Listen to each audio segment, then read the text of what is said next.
Economy. Douglas Holtz-Eakin is here to discuss. He's the president of American Action Forum and the former director of the Congressional Budget Office. Doug, good to see you. A lot of your colleagues, both Republican and Democrat, thought that inflation would be much harder to tame and that the Fed's aggressive response would trigger a recession at this point. That didn't happen, and it doesn't look like it will anytime soon. So give us your expert take on the state of the U.S. economy right now.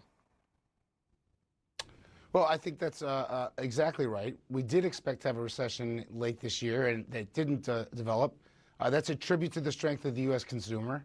And going forward, I think one of the real issues is, will they keep it up? As you know, employment is quite high, unemployment is very low. We've finally seen solid real wage growth, wages growing faster than inflation in the past 6 months. So that's both things in the right direction. The bad news is we've seen rising credit card debt and delinquencies. We've seen the savings rate fall by 2 full percentage points over the second half of this year.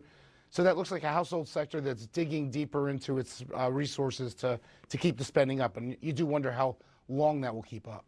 I want to get to the bad news in just a minute, because the real head scratcher here is, despite the relative good news in the economy, according to recent polling, Americans aren't satisfied with President Biden's handling of it, which objectively, as you just noted, is in decent shape right now and much stronger than most other developed nations. Do you think people's partisan politics play a role in how they feel, or at least say they feel, about the economy? Well, certainly for a long time, if you looked at the index of consumer sentiment, that was a very partisan indicator. The party that was out of office was really dour on the economy, and the party that was in office was far more confident and upbeat.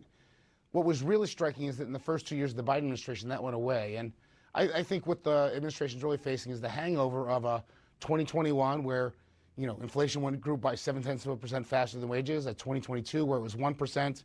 Now they finally turned the corner, but they've had 2 bad years where basically employment was very high, and so people were working and falling behind as they did it.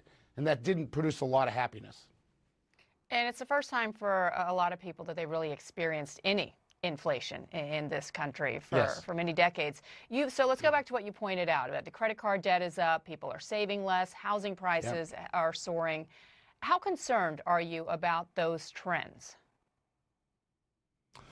As I said, the household sector has kept the economy afloat in the second half of this year, so that's a concern whether they can keep it. The flip side to that is the business community has not.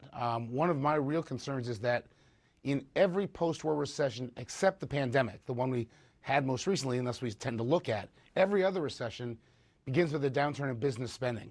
We saw business fixed investment in the third quarter dead flat, not strong at all. That's a concern to me. The Fed continued to tighten, financial conditions tightened. What does the business community look like in the second half of this year and early next year? If they really give up and sort of cut back sharply, that's usually the trigger for households to get nervous and cut back as well. So I'm looking at this bit of a horse race. A business community that's weak and a household sector that's strong.